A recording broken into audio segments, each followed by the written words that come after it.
আপনাদের ঘটনা বললে রাগ করবেন? তারিখে দিমাশকে একটা ঘটনা আছে, ৮০ খণ্ডের এই কিতাব। এই কিতাবের মধ্যে একটা ঘটনা আছে, একদিন আমি পড়ে খুব অবাক হলাম। ঘটনাটা কি? একজন সালাফ হজ করতে যাচ্ছেন, আর হজ করার জন্যে তার কাছে কিছু মাল সামানা রয়েছে। হজ করতে গেলে, কোনো সফরে গেলে মাল সামানা লাগে না?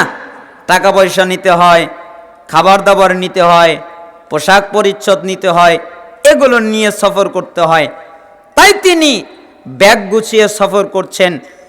পথিমধ্যে যখন রাস্তায় চলে গেছেন, তখন একটা টকবগে যুবক দৌড় দিয়েছে, তার ব্যাগটা ছিনতাই করে নিয়ে চলে গেছে। অনেক দূর চলে গেছে। চলে যেতে যেতে যেতে যেতে এক পর্যায়ে অন্ধ হয়ে গেছে, আর কিছু চোখে দেখে না। বসে পড়েছে, এরপরে কান্নাকাটি করছে। কিছু লোক তার কাছে আসলেন, এরপরে তাকে বললেন, কি ব্যাপার, আপনি কাঁদেন কেন? আমি কাঁদি কেন জানেন? আমার চক্ষু খোলা ছিল, আমি চোখ দিয়ে দেখতে পারতাম, কিন্তু এখন আমি অন্ধ হয়ে গেছি, আমি আমার চক্ষু দিয়ে দেখতে পারছি না। তাই আমার মনে হয় ওই লোকটা আমাকে বদদুয়া করেছে, আমি যার মাল ছিনতাই করেছি, তাই আমার চক্ষু নষ্ট হয়ে গেছে। আপনি আমাকে ওই লোকটার কাছে নিয়ে যান। বাকি সমস্ত লোক যারা ছিল, তারা ওই অন্ধ লোকটাকে, ওই ছিনতাইকারীকে ওই লোকের কাছে নিয়ে গেল।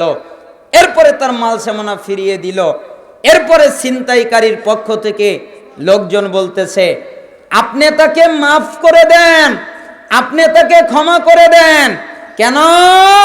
আপনি তাকে বদদুয়া করেছেন, তাই অন্ধ হয়ে গেছে। তখন ওই লোকটা বসা ছিল, বসা অবস্থায় দাঁড়িয়ে গেছে। এরপরে চিৎকার করে বলছে, আল্লাহি, আল্লাহর কসম করে বলছি, যখন এই যুবক আমার কাছ থেকে মাল সামানা নিয়ে ছিনতাই করে চলে গেছে, তখন সাথে সাথ আমি 2 হাত আসমানের দিকে উঠিয়েছি এবং আল্লাহকে বলেছি, আল্লাহ তুমি এই যুবককে মাফ করে দাও। মাফ তো আমি আগেই করেছি, এখন আর কি করে মাফ করব? মাফ তো আগেই করে দিয়েছি। তো কিছু লোকজন থাকে না, তো একজন আবার হঠাৎ করে জিজ্ঞেস করলেন, মাফ করলেন কেন? আপনি কেন মাফ করলেন? ও আপনার মাল ছিনতাই করেছে, আপনার অর্থ নিয়েছে, আপনার সম্পত্তি নিয়েছে, আপনার জামা কাপড় নিয়েছে, আপনার পথের সম্বল নিয়ে গেছে, আর আপনি ওকে মাফ করলেন মানে? এটা হতে পারে? তখন ওই লোকটা বলতেছেন, আমি রাসূল সাল্লাল্লাহু আলাইহি সাল্লামকে বলতে শুনেছি, কেউ যদি দুনিয়ায় কাউকে তাড়াতাড়ি মাফ করে, তাহলে এর বিনিময়ে আল্লাহ আখেরাতে তাকে তাড়াতাড়ি মাফ করবে। তা আল্লাহ তাআলা আমাকে যেন আখেরাতে তাড়াতাড়ি মাফ করে দেয়, তাই আমি এই যুবককে মাফ করে দিয়েছি। কেন? এই যুবককে মাফ করে দেওয়ার কারণে আল্লাহ তাআলা আমাকে আখেরাতে মাফ করে দিবেন। শোনো, আমি হাদিস জানি, আল্লাহর নবী সাল্লাল্লাহু আলাইহি সাল্লাম বলেছেন, আমি হলাম প্রথম ব্যক্তি যে সবার প্রথমে জান্নাতে পা রাখবে। আমার আগে কেউ জান্নাতে পা রাখবে না। আমি হলাম প্রথম ব্যক্তি, আমার আগে জান্নাতে কেউ পা রাখবে না। আর আমি মুহাম্মদ বলছি, আমার উম্মতের যতক্ষণ পর্যন্ত বিচার না হবে, যতক্ষণ পর্যন্ত ফয়সালা না হবে, আমি মুহাম্মদ ততক্ষণ পর্যন্ত জান্নাতে যাব না। আমি জান্নাতে যাব না কেন? আমার উম্মতের বিচার হয় নাই, আগে আমার উম্মতের বিচার হবে, তারপরে আমি জান্নাতে যাব। তখন আমার একটা কথা মনে পড়ে গেল। কি মনে পড়ে গেল? এই যুবকটা আমার মাল সামানা ছিনতাই করে নিয়েছে, তাহলে এই যুবকের সাথে আমার বিচার হবে, আমার ফয়সালা হবে। আর এই বিচারের জন্য আমাকে অপেক্ষা করতে হবে, এই যুবককে অপেক্ষা করতে হবে, আল্লাহর দরবারে উপস্থিত হতে হবে। এই যুবকের নেকিগুলো আমাকে দিয়ে দেওয়া হবে। যদি শোধ না হয়, আমার পাপগুলো তার ঘাড়ে চাপিয়ে দেওয়া হবে। তাহলে যুবকটা ক্ষতির মধ্যে পড়ে যাবে। আর সবচেয়ে বড় গুরুত্ব কারণ, আমার কারণে মুহাম্মদ সাল্লাল্লাহু আলাইহি সাল্লামের জান্নাতে যেতে দেরি হবে। তাই আমি এই যুবককে মাফ করে দিয়েছি। আমার আর এই যুবকের বিচারও হবে না, আল্লাহর নবীর জান্নাতে যেতে দেরিও হবে না। আপনি কি বুঝবেন মুহাব্বত? আপনি কি বুঝবেন ভালোবাসা? আপনি কি বুঝবেন আনুগত্য? আপনি কি বুঝবেন ইত্তেবা? এরা আল্লাহর নবীকে কলিজা দিয়ে ভালোবেসেছিলেন, তাই তারা ভাবছিলেন যে আমার জন্য আমার নবীর জান্নাতে যেতে দেরি হবে, যা আমি ওকে মাফি করে দিলাম। তার মানে আখিরাত ক্ষমার জায়গা নতুবা জাহান্নাম। দুনিয়া ইম্মা ইসমাতুল্লাহ আবিল হালাকা। তোমরা কি জানো দুনিয়াটা কি? দুনিয়াটা হলো নিরাপত্তা। আল্লাহ তাআলা তোমাদের নিরাপত্তা দান করবেন।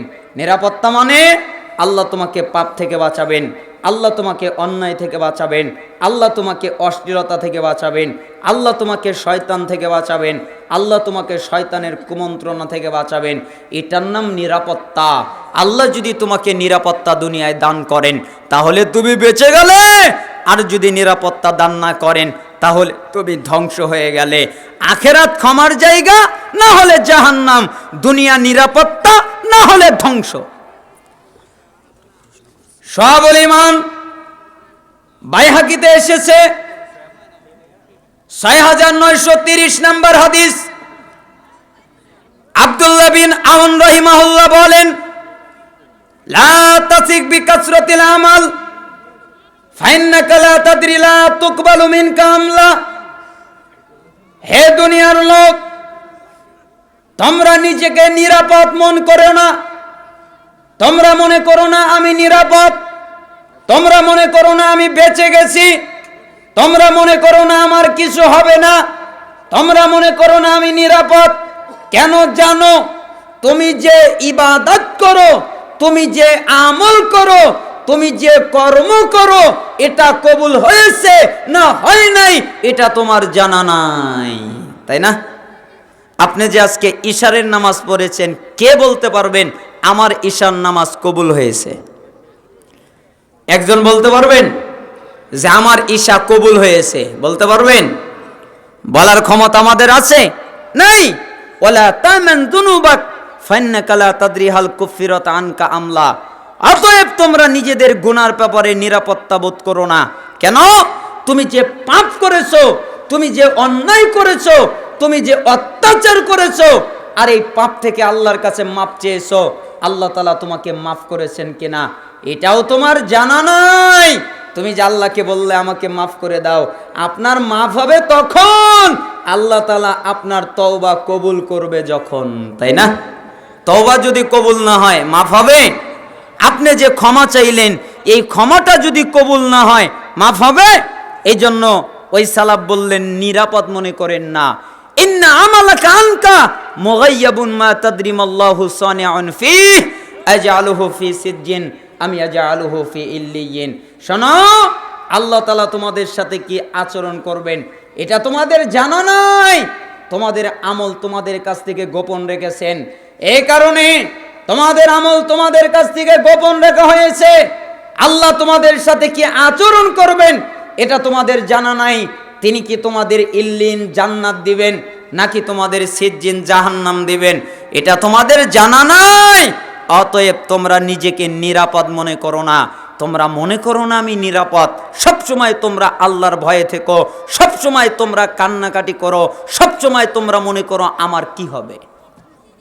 কথা কি আপনারা বুঝতে পারতেছেন? আমাদের কি মনে করতে হবে? আমার কি হবে আমার জানা নাই। এই জন্য আমাদের কাঁদতে হবে। আমাদের কি করতে হবে? কাঁদতে হবে। অনেক একজন সালাফ বলেন, ওয়ালা আখিরাতু ইম্মা ফুল্লাহ আবিন নার। তোমরা কি জানো আখিরাত কি? আখিরাত হলো ক্ষমার জায়গা। আল্লাহ তাআলা তোমাদের আখিরাতে ক্ষমা করে দিবেন। যাও, আমি তোমাকে মাফ করে দিলাম। যাও, আমি তোমাকে ক্ষমা করে দিলাম। যাও, আমি তোমাদের মাফ করে দিলাম। যাও, আমি তোমাদের ক্ষমা করে দিলাম। এটা হলো আখিরাত। আল্লাহ তাআলা আখিরাতে ক্ষমা করবেন। আল্লাহ তাআলা যদি আখিরাতে ক্ষমা না করেন তাহলে জাহান্নাম। হয় ক্ষমা, না হলে জাহান্নাম। ওটা হলো আখিরাত। এখানে একটা কথা বলি, আমাদের মধ্যে কি এই গুণটা আছে? গুণটা কি? ক্ষমার গুণ। আমরা কিন্তু স্ত্রীকে স্বামী ক্ষমা করি না, স্বামী স্ত্রীকে ক্ষমা করি না, ভাই ভাইকে ক্ষমা করি না, বোন ভাইকে করে না, ভাই বোনকে করে না, বাবা মা সন্তানকে করে না, সন্তান বাবা মাকে করে না, ভাই ভাইকে করে না, প্রতিবেশী প্রতিবেশীকে করে না, বন্ধু বন্ধুকে করে না, একজন আরেকজনকে ক্ষমা করে না। অথচ আল্লাহ তাআলার অথচ সালাফ বলছেন যে আল্লাহ তাআলা আখিরাতটা ক্ষমার জায়গা, আল্লাহ আখিরাতে ক্ষমা করবেন, নতুবা জাহান্নাম, হয় ক্ষমা না হলে জাহান্নাম। তাহলে ক্ষমার গুণটা আমাদের থাকা জরুরি, তাই না? একজন আরেকজনকে ক্ষমা করতে হবে। কি করতে হবে? ক্ষমা।